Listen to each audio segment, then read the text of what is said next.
Hello दोस्तों, कहानी सुनने से पहले प्लीज़ सब्सक्राइब का बटन दबाएं। तो जनाब, ये किस्सा है हमारे लड़कपन का, जिसको टीन एज भी कहते हैं। हमारे नाना जी के घर के नज़दीक दो अति सुंदर बहनें रहती थी, जो हमेशा एक साथ अपने छज्जे में, जिसको बालकोनी में कहते हैं, खड़ी होती। बाहर जाती तो साथ जाती थी। हम थोड़े बदमाश और शरारती टाइप के थे, मगर हमको लड़कियों की शराफत और शादी की बहुत आकर्षित करती थी। सब तरह से जांच करवाने पर यही पता चलता था कि ये दोनों बहनें किसी को आंख उठाकर भी नहीं देखती और हमेशा साथ रहती हैं। अब हमने अपनी नज़रें उठाकर उनको देखना शुरू किया तो हमको उन दोनों में से बड़ी वाली बहन अच्छी लगी। अब हमने नैन मटक्का शुरू किया तो समस्या यही आ गई कि दोनों ही देखकर मुस्कुराने लगे। अब हम शुरू से रेलवे के रिजर्वेशन प्रणाली के समर्थक रहे, तो भला हम क्यों किसी को वेटिंग लिस्ट से बाहर कर। सो हमने सावधानी से दोनों को आंखों में आंखें डालकर मुस्कुराते हुए गर्दन को एक तरफ कभी दूसरी तरफ करके मुस्कुराहटों का हसीन हमला शुरू कर दिया। इस बात का खास ख्याल रखा कि जब एक को देखे तो दूसरी ना देखे और दोनों को यही लगे कि हम उसी को देख रहे हैं। हमको उस समय दोस्तों को कोड नाम देना बहुत पसंद और सुविधाजनक लगता था, तो सो हमने उन बहनों को भी कोड नाम दिया। बड़ी वाली का नाम हमने चिलगोजा और दो छोटी का चेरी रखा। अब बस यूं नज़रें मिलाते हटाते नज़रों से बातचीत चल रही थी कि चिलगोजा, जो हमको पसंद थी, उसकी मुस्कान को इशारा देने लगी कि वो हमारी आरक्षण नीति को पहचान गई। अब हम ज़्यादा रिस्क ले नहीं सकते थे, तो हमने चिलगोजा पर से अपना फोकस हटाकर चेरी पर ध्यान केंद्रित कर दिया। एक दिन अचानक हम टहल रहे थे तो चेरी साइकिल चलाते हमारे पास एक गली में शाम ढलते वक्त आई और बोली, क्या बात करनी है आपको, बोलो। हम अवाक हुए। इस वार्तालाप रूपी हमलों से संभालते हुए, सुरक्षित दूरी बनाते हुए बोले, क्यों, तुमको नहीं पता कि मैं क्या कहना चाहता हूँ? वो मुस्कुरा कर सर झुकाते हुए नजरें उठाकर बोली तो बोली। ना, हमने अभी सुरक्षा को प्राथमिकता समझकर कहा, देखो तुम जाओ, कोई देख ले।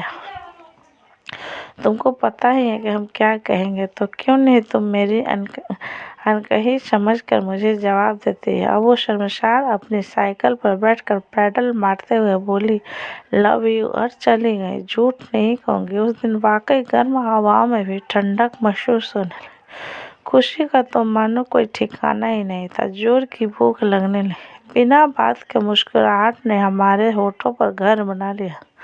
अब तो इश्क 7वें आसमान पे था। दिल का कनेक्शन ऐसा कि हम दिल में याद करते थे और अपनी बालकोनी में आ जाते थे। वो ना भी दिखे तो धूप में सूखता उसका दुपट्टा भी दिल को सुकून दे देता था। उसने बहुत से प्रेम पत्र हमको लिखे। पत्रों में हमारा दर्जा भगवान जैसा वो लिखती थी। उसकी दी हुई इसकी तस्वीर शर्ट के अंदर रखकर हमको ऐसा लगता था कि कोई कवच पहन लिया हो। कभी भी किसी से गुस्साबाजी हो जाती तो उस तस्वीर के एहसास भर से हमको दर्द नहीं होता। हम हर लड़ाई जीतते थे। हमने एक साथ जीवन जीने का कोई वादा कभी इसलिए नहीं किया क्योंकि एक दूसरे के बिना भी रहना पड़ सकता है, ये सोच ही नहीं आती थी। इसी दौरान हमारे नाना जी का देहांत हो गया और हमारा आना जाना और चेरी से मिलना कम हो गया। इसके पूरे शबाब पर था और इस कदर था कि हम घर का सामान लेने भी जाते तो 9 किलोमीटर दूर चेरी के घर का चक्कर लगाकर सामान ला।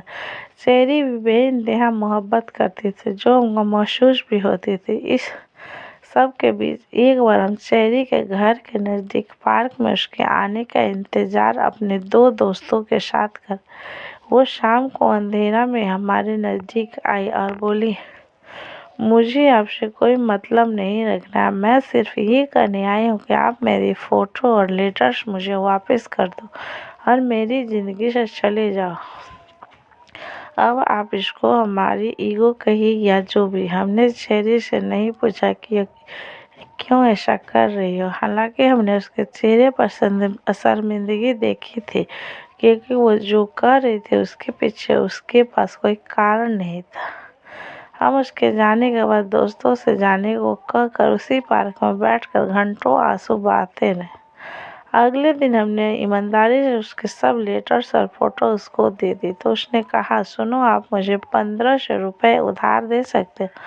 हमने बिना कुछ कहे वो पैसे उसको दिए और चश्मे के पीछे अपनी नम आंखों को छुपाते हुए बाइक स्टार्ट करके चल दिया। उसके बाद हमने उस गली की तरफ कभी मुड़ कर नहीं देखा। हमको ऐसा धोखा मिला था जिसमें हमारी कोई गलती नहीं और ना ही हमको हमारी गलती बताई गई। हमने तो अपनी तरफ से पाक मोहब्बत की थी, कभी शारीरिक संबंध के बारे में कोई सोच भी नहीं आई। फिर भी हमारे साथ ऐसा हुआ तो यशनीय था हमारे लिए, मगर हम सब इसलिए सह गए क्योंकि हमारी मोहब्बत थी। वो और उसकी खुशी या फैसले के आगे हम कोई दलील पेश करके खुद को कमज़ोर नहीं देखना चाहते थे। हम यूँ भी अपने को संभाल कर रखते थे क्योंकि हमको अपनी पहली मोहब्बत यानी अपनी माँ की चिंता खुद से ज़्यादा रहती थी। इसलिए खुद को नुकसान पहुंचाकर अपनी माँ को तकलीफ देने का गुनाह हम कभी करने की भी सोच भी नहीं सकते थे। अब क्योंकि हमारी मोहब्बत सच्ची थी और हमने कभी जोर ज़बरदस्ती या कोई गलती मोहब्बत के दौरान नहीं की थी, तो सब्र रहता था कि जो भी हो हम सब गलत नहीं और हमने कभी अपनी मोहब्बत का बुरा नहीं सोचा और कभी लव लेटर या फोटो दिखाकर अपनी मोहब्बत को बदनाम भी नहीं किया। अच्छा करने का एहसास ही सुकून देने का काफ़ी था। महबूबा तो नहीं थी मगर हमारा इश्क हमारे दिल में बाकी था। 6 साल बाद फिर हमको अचानक से मिली। उसकी शादी हो चुकी थी। हमारी बातचीत फिर शुरू हुई। बातचीत की वजह से वह उधार दिए पैसे लौटाना चाहती थी। बातचीत होते हुए एक बार फिर वो हमारे इश्क में गिरफ्तार हो गई। वो हमसे बात करती तो करती ही रहती। हमने समझाया कि ये सब अब गलत है तो वो बोली, ठीक है, कुछ भी गलत नहीं होगा, हम दोस्त तो रह सकते हैं ना। हमने हाँ कहा, मगर हम जानते थे कि वो मोहब्बत करने लगी है। एक रोज़ हम मिले और उसने बताया कि वो हमको अपनी सहेली के भाई से उस वक्त मोहब्बत करने की वजह से छोड़कर चली गई थी। बाद में उसने उसके साथ बहुत दुख भोगा। उसने कहा, तुमने एक बार भी मुड़ कर नहीं देखा, कभी मिलने भी नहीं आए, जानने की कोशिश भी नहीं की मेरे बारे में। मैं तुमको याद करती तो तुम्हारी अच्छाई मुझे हमेशा याद रही कि कैसे तुमने कभी मुझे किसी बात के लिए मजबूर नहीं किया। मेरे मांगने पर सभी लेटर्स फोटो भी दे दिए थे। मैंने कहा, ये सब का अब कोई फ़ायदा नहीं, मेरा प्यार मेरे में सीमित है। मैं तुमको कोई तकलीफ़ तभी नहीं देना चाहता था और अब भी नहीं दूंगा। दोस्तों की तरह हमारी बातें होती रही। इसी दौरान एक दिन उसने कहा वो मुझसे मिलना चाहती है। मैंने उसको मिलने को मना कर दिया तो वो नहीं मानी और मेरे घर आकर धमकी। मैंने उसे कहा, क्या हुआ, क्यों मिलना था? वो बोली, मुझे आपके गले लगना है, बस एक बार। मैं कुछ कह पाता उससे पहले वो लिपट गए मुझसे और इतना रोई कि क्या कहूँ। उस भावुक पल में मुझे एहसास हुआ कि वो खुद पर काबू रख पाने में नाकाम हो रही है। तो मैंने बिना उसके कुछ कहे कहा, तुम फिक्र ना करो, मैं माँ की कसम खाकर कहता हूँ तुम्हारे साथ कुछ भी गलत नहीं करूँगा। वो आधे घंटे मेरे गले लगकर रोई। जब जाने लगी तो उसकी आंखें में मोहब्बत की जगह इज्जत थी। उसने मेरे हाथ को अपने माथे से लगाकर आंसुओं से भीगते हुए कहा, कोई और होता तो शायद बदला लेने के लिए आज मेरा जीवन बर्बाद कर देता, मगर तुम जानते थे कि आज मैं तुमको नहीं रोकती क्योंकि मैं बहक गई थी। तुमने तब भी मुझे संभाला और तुम खुद को काबू में रखा सको, इसलिए माँ की कसम का सहारा लिया।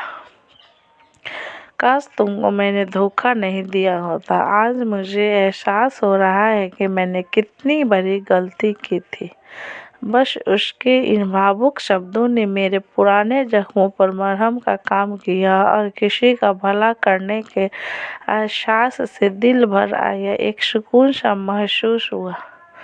अब हमने फैसला किया कि अब हम कभी नहीं मिलेंगे, क्योंकि हमारे मिलने से उसका शादीशुदा जीवन खराब हो सकता था। हम केवल अच्छे दोस्त रहने का वादा करके जुदा हो गए और फिर कभी नहीं मिले। अब बस जब भी वो तकलीफ में होती तो फ़ोन पर बात होती और उसकी तकलीफ दूर होने पर बात खत्म हो जाती है। ये भी अच्छा है, तकलीफ में लोग उसे याद करते हैं जो दिल के करीब होते हैं।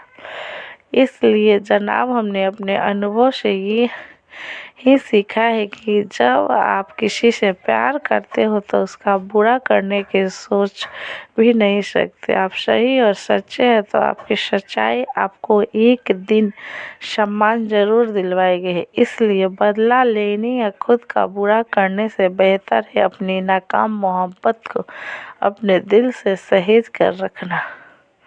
मोहब्बत से भी अगर कुछ बड़ा है तो वो है महबूबा से मोहब्बत के साथ इज्जत पाना, और इज्जत आपको आपके अच्छे कर्म आज नहीं तो कल जरूर दिलवा देंगे। दोस्तों, कहानी, मुझे उम्मीद है कि कहानी अच्छी लगी होगी। कहानी अच्छी लगी तो प्लीज़ लाइक एंड सब्सक्राइब करें। धन्यवाद।